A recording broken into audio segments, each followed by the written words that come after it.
Hey everybody, so I'm sorry this video has came up so long from the last one. I've been sick and it's really just put a bummer on me. I had so much Christmas spirit built up and then I got sick and I just had to stay in and get better. You honestly wouldn't think being like sick would affect your mental, but it really does. Like, it took me a long time to understand how your physical well-being affects your mental well-being. So, it's kind of what I want to talk about in this video.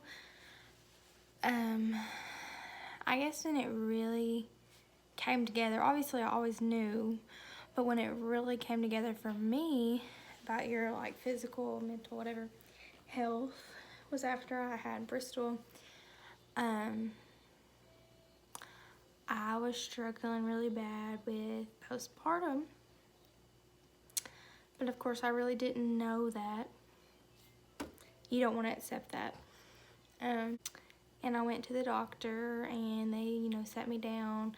Like my doctor, my counselor was there trying to work together. Like, what's wrong? What do we need to do? And they finally were just like, you do realize, like the doctor's part, my physical well-being, and then my counselor, my mental. They're like, this comes together because if you're not physically healthy, then you're not mentally healthy. So I guess just what I want to talk about is kind of like the do's and the don'ts. And this is a reminder to myself. All these videos I'm making, they're not really just for others to watch, they're for myself too. So I can hear myself say what I think, because if I hear it, then I feel like it's putting more in my brain. So I have a list here, and I made this list like forever ago. So I made this list August 22nd, 2017. And I like to come back and look at it because it just puts me back to where I need to be, puts me back in perspective of my goal. So I have a list and it says things not to do. And this is some ways for my anxiety, depression. It says that things not to do is, number one, to avoid it. Don't avoid your problem. I mean, I do that. I bottle stuff up and I try to sweep it under the rug like it's not there, and it just doesn't help. And then this says trying to orchestrate our lives in such a way that we never feel it. So just trying to basically, again, avoid it. But this is more so it's there, but you just act as if, okay, I'm not going to address the problem. I know the problem, but you're not going to address it. And then beating yourself up for feeling it. It's okay to have feelings. It's okay to feel whatever emotion you're feeling. You can't really help that you feel sad or you feel mad, but you can help the way that you deal with it. And then dreading it. Me personally, like when I found out I did have postpartum or just depression in general, anxiety, you do dread it. You do dread that you have to deal with that and that you have to live with that. It makes our lives really difficult. We don't, like everyday life for somebody with anxiety or depression is different than somebody who may have it, but they don't have like an extreme case. Like for me, things that may be simple to somebody else is not always simple to me. Little things.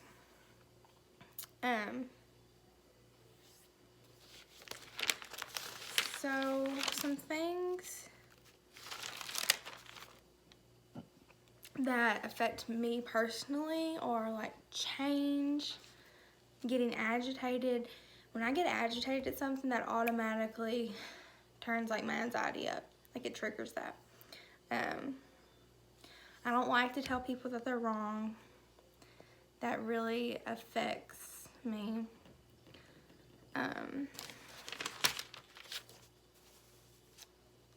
emotional stress, which I mean that's what anxiety and depression, that's what it is.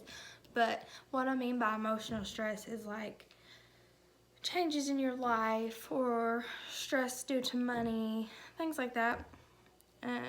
The feeling that you're not enough, that's a big thing. Or like past situations that come back up, that's a trigger for me.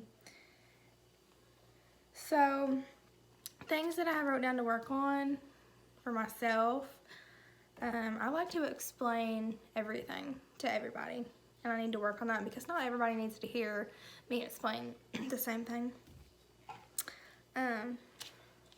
Expressing my true emotions. So if somebody does something to upset me, instead of just acting as if I'm okay or that I'm just gonna cry about it, a lot of times when I cry, I'm not sad, I'm mad. And I don't feel like that's the best way to deal with things, but I do.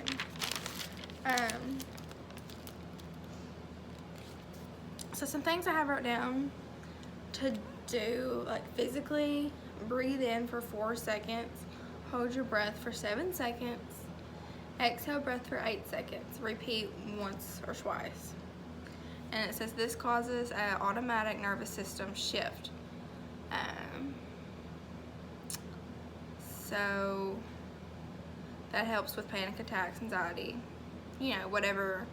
If you have to give like a presentation in class, stuff that makes you nervous, or you're just having an anxiety attack for whatever reason, you don't know. If you're like me. This says be kind to your body. So, you know, exercise, which I do not do enough of. I used to do a lot more and I felt so much better. Like that was a way for me to take out my emotional stress in the right way. So get enough sleep, which we all struggle with getting sleep. That's just how it is. Practice relaxation techniques. So I need to learn more of those. The breathing thing is something I do. Practice healthy thinking. That's such a big thing that I feel like a lot of people struggle with. We feel like we're not good enough. We feel like we're gonna do everything wrong. We feel like we're gonna disappoint somebody else. We're not pretty enough, that, you know, this or that. But we are, like, we're enough. Like, you are enough. You may have struggles, which we all do, but you can work on it. You can fix it.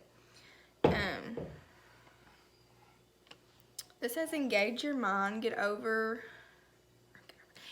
and do something that you enjoy, move, walk, etc.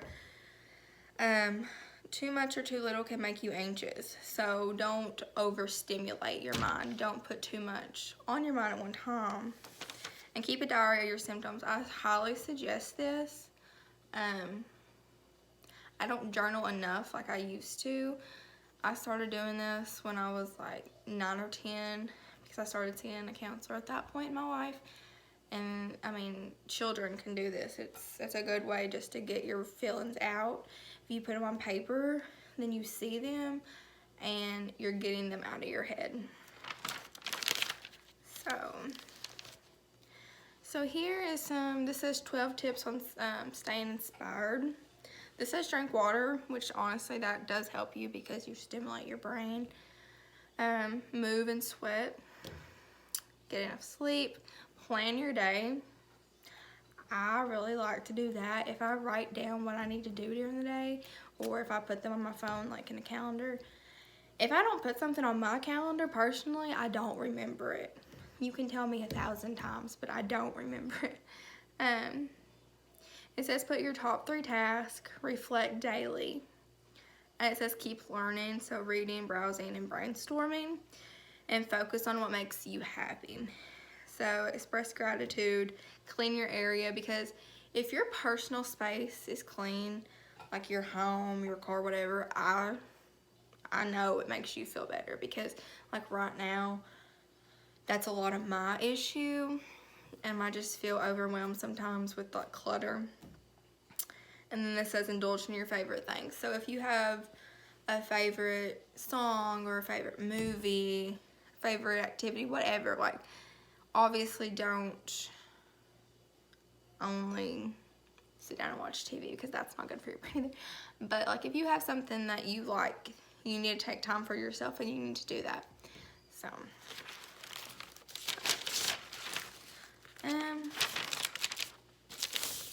money and financial stress, especially right now. It's Christmas, and like where I was sick, that put me back financially. That's really been a problem for me.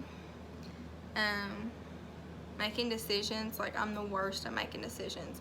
It can just be like, what do you want to eat, or how do you want to do this, like making an art activity like at work with the kids or with Bristol. It's like, okay, like that's just how I am.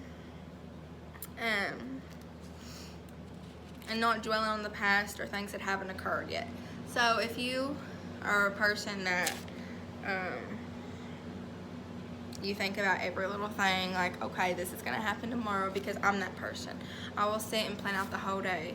Like, okay, this is gonna happen, that's gonna happen. But if you do that and then that's not what happens, then you're upset, because that's how I am. Like, it's bad. That's one of my triggers for sure. So yeah, I don't obviously know every little thing that we should do to make ourselves better, because like I say, I'm not where I should be mentally. I've come a lot farther than where I was, but there's so much stuff that we can do to stimulate and to keep building our brain and keep on the right track. So I feel like music is a great way to just like relax your brain, like whatever kind that you want. It makes you happy, and just like dance it out. That's like the funnest thing that me and Bristol do, is just dance. I look crazy doing it, but just to dance. She loves it, and it's something that we do together. So, you know, if you're a mom and you're stressed out, just get your kids and dance. For 5, 10, an hour, whatever, just dance. Because I promise you'll have fun. But we just live in a really busy world, and we forget to take time for ourselves, and we forget how to take care of ourselves, and it's really important to do that. It's important also when we have days where we feel like we can't take care of ourselves, that we come back down and we realize, okay, you're okay, because you have others, like you have children, you have family, and people feel as if they're the reason that you're having these feelings, and they're not. You know, some people may have certain things or people in their life that may cause some of your anxiety or some of your depression, but in reality, our biggest enemy is ourselves, like our brain. So when you feel yourself fighting in here, you know, write your emotions, sing your emotions, or like me, I'm talking about my emotions. This is a way for me to get them out. I have a lot of problems just sitting there and talking to someone. Like I said, I do have a counselor, and I do enjoy talking to her.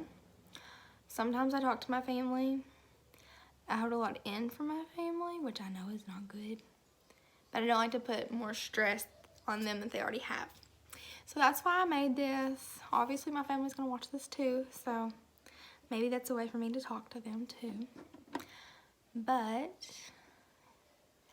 that is all I have today, and I noticed my comments are off, so if I'm telling you to comment, you actually can't.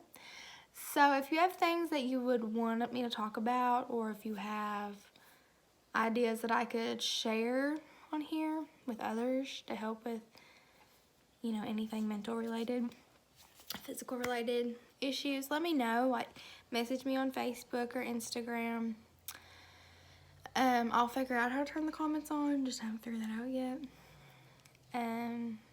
Yeah, so just thanks for watching, and I'm super scatterbrained, so if you don't like that, these probably aren't for you to watch. but I just wanted to make these. I'm gonna be looking like this, so probably over time. But yeah, thanks for watching.